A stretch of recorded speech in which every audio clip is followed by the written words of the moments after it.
Hey, what's up? It's your boy Slay Coda. If you all haven't hit that subscribe button or that notification bell, go ahead and do so now. I'm pretty much just showing you all that I like to have my needle and thread already threaded before I start anything. This can take 15 to 20 minutes off of your sewing time or your wig making time. So pretty much what I'm doing now is just showing you all how to put the cap on there. We're gonna get everything on there, make sure it's fitting. Stay tuned and get ready for this video. So moving on to the next step, if you see those beautiful designs in that lace, that's just to make the lace a lot more natural. And if you notice where this finger is pointing, this is where you're going to want to put your T-pins when you place it on the cap, as well as the other side. This is going to reassure that your wig is going to have enough lace after the unit is made to put the lace wherever you need on the client. It's always best to have more lace to cut off than not enough. So I'm just showing you all the other side of this lace, showing you the hair, and we're pretty much get ready to move on to our next step.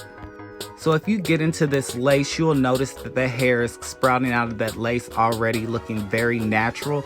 This is from the designs that I was telling you about previously. This lace hasn't been bleached or tinted, so imagine once you do all of that, it's going to look so much more natural. So when shopping for lace, make sure you look at the bottom of those lace and see if those designs are there. That's what's going to help your lace look really natural. So if you notice, I'm at the area where I was pointing out earlier in the video that you're going to want to put your T-pins in to make sure that this wig fits. So that's what I'm doing now. It's very crucial that you make sure you have enough space with this unit. If you all notice that the lace is already way higher than the cap is, if I were to sew this like this, it would fit on my client just like this, meaning that we've already cut off half the space that we measured when we measured her head for this unit. So if we're gonna give her a custom fit, we have to make sure that we have enough lace to play around with so that we can do the customizing in the end. So just take your time with this. This is the most important part. So you wanna make sure that you have everything lined up perfectly before sewing it down. Everything else will fall right into place if you have lined this up and put it down properly. And if you haven't subscribed to this channel or hit that notification bell, make sure you do that now so you don't miss out on any of these good videos. Okay, so now that we have those ears lined up, we're just gonna pull this lace down. I know you all it's gonna look crazy, but if you all do this, I promise you your wig is gonna fit amazing and you're gonna have so much lace to play around with in the end. So I just want to give you all a visual of what you want it to look like after you have everything lined up. You see how everything is super flat, there's no bumps or wrinkles in it. This is what it's going to look like when you're finished. So now we're just going to move on to this sewing part of the video. So earlier I showed you all where you want to put your T-pins. You want to make sure that your needle and thread goes in this exact spot. So I'm going to move this T-pin for now so that I can get the thread in that exact spot to connect it to the cap so I can begin sewing. So I'm just going to place that T-pin a little bit above where I'm going to sew. I'm going to make a couple of stitches and then I'll place the T-pin back for the tension. But I just want to make sure that this cap and this lace is connected really well before I move on and continue my sewing. While sewing, you want to make sure that you keep your stitches very close together. This is going to make sure that your lace does not bunch up at all.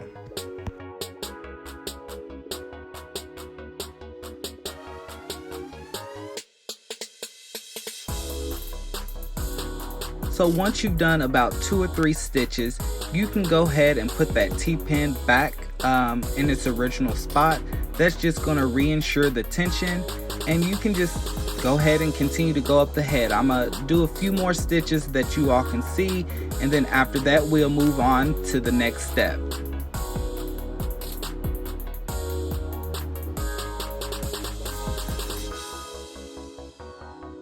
Okay, so we're halfway done with putting this frontal on. I just want to show you all what I mean by keeping those stitches really close together. If you all notice, I'm putting those really close together and it's almost like I'm doing no work at all. That's because we lined those corners up on the edge of the cap and pulled it down to where we have enough space. So it's making it a lot easier for me to sew. So I'm just going to go ahead and speed this video up and I'll come back on here when we get to the bundles.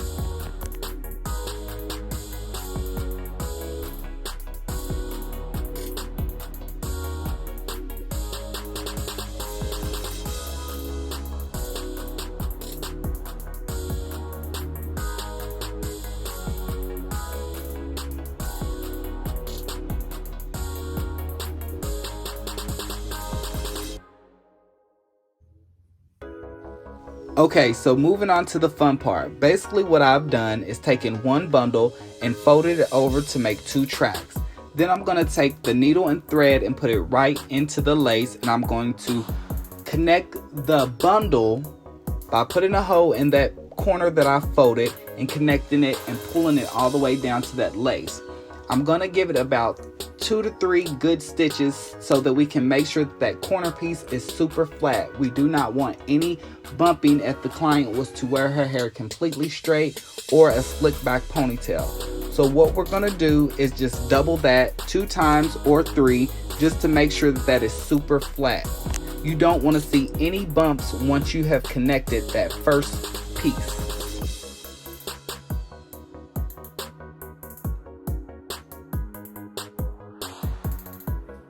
So now that we have that super flat, we're just gonna go across the nape of this canvas head and continue to sew.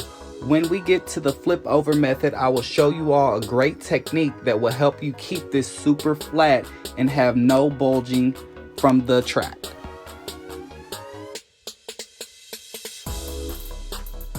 So as you all see, I'm still keeping my stitching really close together. That's just something that I like to do. I feel that it makes it last a lot longer. If you all notice me pulling that down, later on through this video, I'm gonna put a T-pin right there. I forgot to put it there for trying to do the video and everything, so don't judge me.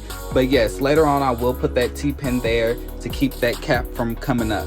So we're just gonna keep on moving across to the other side. As I said, when we get to this flip over method, I will show you all a great way to flip it over, and I will do a slow-mo so you all can really see the technique. So I forgot to tell you all, when sewing this in on the nape, you want to make sure that you do not take the needle and go through the elastic band. If you do that, that will make an ill fit. You're basically going to shrink the cap because you're taking all the stretch and elasticity away, so you're kind of making it a few inches smaller when you do that. So make sure that you do not sew into the elastic band.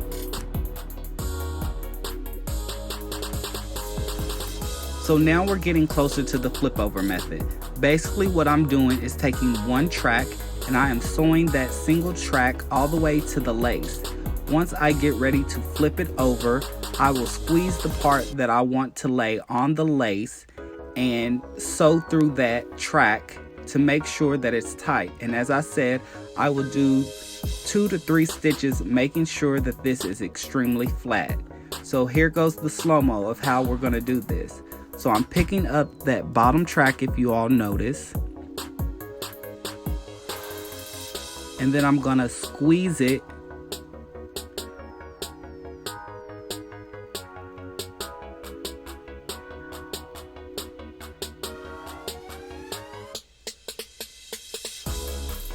to make sure that I have it right where I want it. And then I'm gonna pick up that thread and I'm gonna sew right there in that piece where it is laying on top of that lace to make sure that it is super flat. When doing that, you want to make sure that the piece that is laying on the lace is at the very back piece of the lace. You do not want to sew all the way into the hair. Make sure that piece is just connected at the very edge of the back of that lace. This is a $1 million tip that I'm giving you all. Make sure you try this out. I promise you, your sew-ins, wigs, or anything that you are doing with tracks and using a flip over method, I promise you it will lay extremely flat.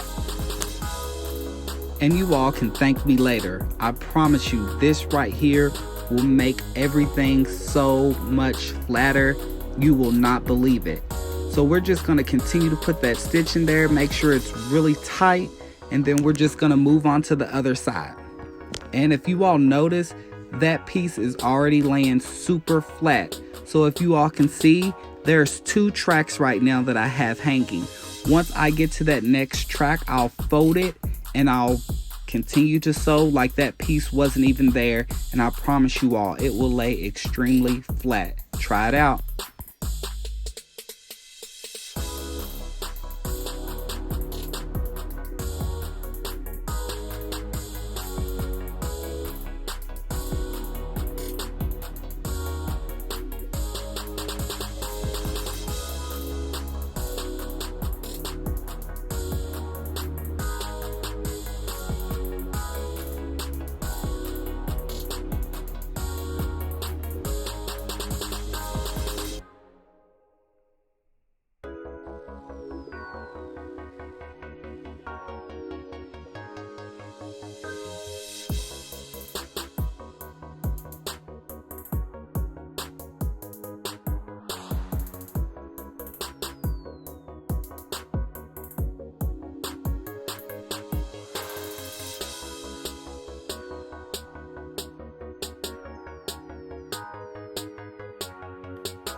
And just continue to sew that single track after you flip it over until you meet the second track that you left down. And as I said, pick it up like normal and it will lay extremely flat. I promise you all. We're picking it up now and you can't even tell that that track was even left out. So as you all notice, I picked up that other track. It's already folded and we're sewing both tracks again like we started off at. And if you all notice, there are no lumps or bumps. Everything is laying super flat and seamlessly. So we're just going to keep this same technique and we're going to keep moving to the other side of the head.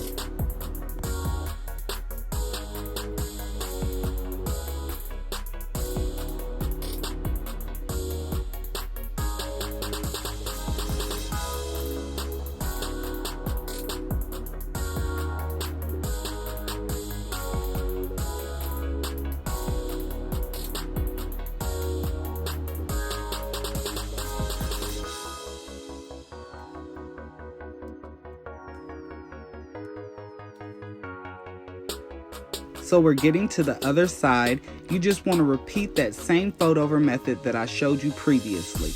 I'm going to show you the fold over method again once we get to the top of the head. It will be a different technique just to make sure that your unit is completely flat. I stress saying flat because I love when a unit is flat. It makes it look more natural when there are no lumps.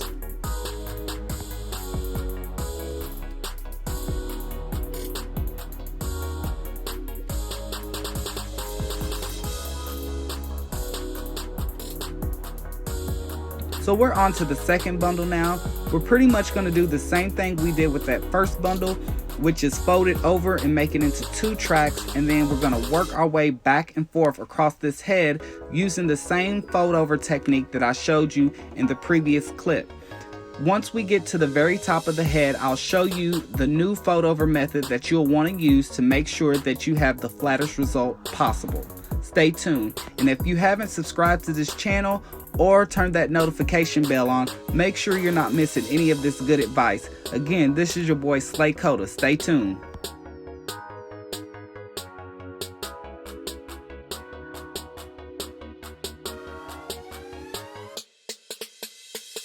So if you all can see the space between where I ended the first bundle and where this one's starting, I'm basically just going to connect those two together to make it seem like it's just one whole track.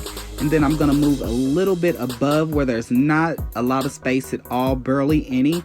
I like my tracks to stay close together. As I said, it just makes the wig last longer. Your client's going to love it because they're going to see the work that you put into it.